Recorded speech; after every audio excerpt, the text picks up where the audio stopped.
A first language is the language a person has learned from birth or within the critical period, or that a person speaks the best and so is often the basis for sociolinguistic identity. In some countries, the terms native language or mother tongue refer to the language of one's ethnic group rather than one's first language. Children brought up speaking more than one language can have more than one native language, and be bilingual. By contrast, a second language is any language that one speaks other than one's first language. Terminology. One of the more widely accepted definitions of a native speaker is someone who was born in a particular country and was raised to speak the language of that county during the critical period of their development. The journal or qualifies as a native speaker of a language if they were born and immersed in the language during youth, in a family where the adults shared a similar language experience as the child. Native speakers are considered to be an authority on their given language due to their natural acquisition process regarding the language, versus having learned the language later in life. This is achieved through personal interaction with the language and speakers of the language. Native speakers will not necessarily be knowledgeable about every grammatical rule of the language, but will have good intuition of the rules through their experience with the language. Sometimes the term mother tongue or mother language is used for the language that a person learned as a child at home. Children growing up in bilingual homes can, according to this definition, have more than one mother tongue or native language. In the context of population censuses conducted on the Canadian population, Statistics Canada defines mother tongue as the first language learned at home in childhood and still understood by the individual at the time of the census. It is quite possible that the first language learned is no longer a speaker's dominant language. This includes young immigrant children, whose families have moved to a new linguistic environment, as well as people who learned their mother tongue as a young child at home, who may have lost, in part or in totality, the language they first acquired. Mother language. Some claim that the origin of the term mother tongue harks back to the notion that linguistic skills of a child are honed by the mother and therefore the language spoken by the mother would be the primary language that the child would learn. However, this type of culture-specific notion is a misnomer. The term was used by Catholic monks to designate a particular language they used, instead of Latin, when they are speaking from the pulpit. That is, the Holy Mother of the Church introduced this term and colonies inherited it from the Christianity as a part of their colonial legacy, thanks to the effort made by foreign missionaries in the transitional period of switching over from 18th-century mercantile capitalism to 19th-century industrial capitalism in India. In some countries, such as Kenya, India, and various East Asian countries, mother language, or native language is used to indicate the language of one's ethnic group, in both common and journalistic parlance, rather than one's first language.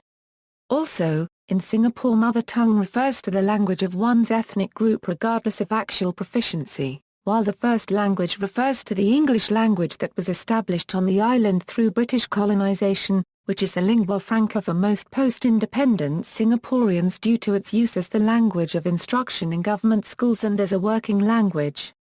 J.R.R. Tolkien, in his 1955 lecture English and Welsh, distinguishes the native tongue from the cradle tongue, the latter being the language one happens to learn during early childhood, while one's true native tongue may be different, possibly determined by an inherited linguistic taste, and may later in life be discovered by a strong emotional affinity to a specific dialect. February 21 was proclaimed the International Mother Language Day by UNESCO on November 17, 1999. Significance: the first language of a child is part of their personal, social and cultural identity. Another impact of the first language is that it brings about the reflection and learning of successful social patterns of acting and speaking. It is basically responsible for differentiating the linguistic competence of acting. While some argue that there is no such thing as native speaker, or a mother tongue, it is important to understand these key terms as well as understand what it means to be a non-native speaker and the implications that can have on one's life. Research suggests that while a non-native speaker may develop fluency in a targeted language after about 2 years of immersion, it can actually take between 5 to 7 years for the child to be on the same working level as their native-speaking counterparts. This has implications on the education of non-native speakers. the topic of native speaker, also gives way to discussion about what exactly bilingualism is. A person is bilingual if they are equally proficient in both languages. A person who grows up speaking English and begins learning Spanish for 4 years is not necessarily bilingual unless they speak the two languages with equal fluency. Pearl and Lambert were the first to test only a Euro balanced a Euro bilingual, also Euro, that is, children who are completely fluent in two languages and feel that neither is there a Euro native a Euro language because they grasp the two so perfectly. This study found the following: balanced bilinguals perform significantly better in tasks that require flexibility, balanced bilinguals more aware of arbitrary nature of language, and also that balanced bilinguals choose word associations based on logical rather than phonetic preferences. On multilinguality, one can have two or more native languages, thus being a native bilingual or indeed multilingual. The order in which these languages are learned is not necessarily the order of proficiency.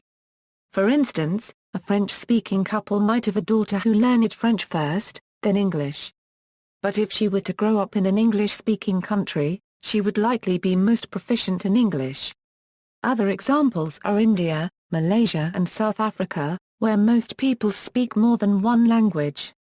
The Brazilian linguist Cleo Altenhofen considers the denomination mother tongue in its general usage to be imprecise and subject to various interpretations that are biased linguistically, especially with respect to bilingual children from ethnic minority groups. He cites his own experience as a bilingual speaker of Portuguese and Rio Grande and Serrãozinho 1/4 CKISCH, a German-rooted language brought to southern Brazil by the first German immigrants. In his case, like that of many children whose home language differs from the language of the environment, it is debatable which language is one's mother tongue. Many scholars have given definitions of mother tongue through the years based on common usage, the emotional relation of the speaker towards the language, and even its dominance in relation to the environment. However, all of these criteria lack precision. Defining mother tongue, based on origin, the language, one learned first in which one has established the first long-lasting verbal contacts. Based on internal identification, the language, one identifies with as a speaker of. Based on external identification, the language, one is identified with as a speaker of, by others. Based on competence, the language, one knows best.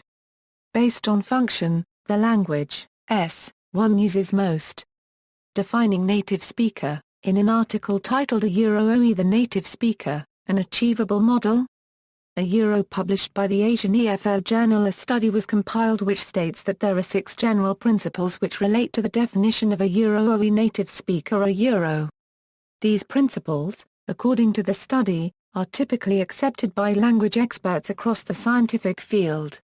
A native speaker is defined according to the guidelines that, the individual acquired the language in early childhood, the individual has intuitive knowledge of the language, the individual is able to produce fluent, spontaneous discourse, the individual is competent in communication, the individual identifies with or is identified by a language community, the individual does not have a foreign accent. See also, child of deaf adult, humans become project, third culture kids, list of languages by number of native speakers, statistical learning and language acquisition, native speaker, references.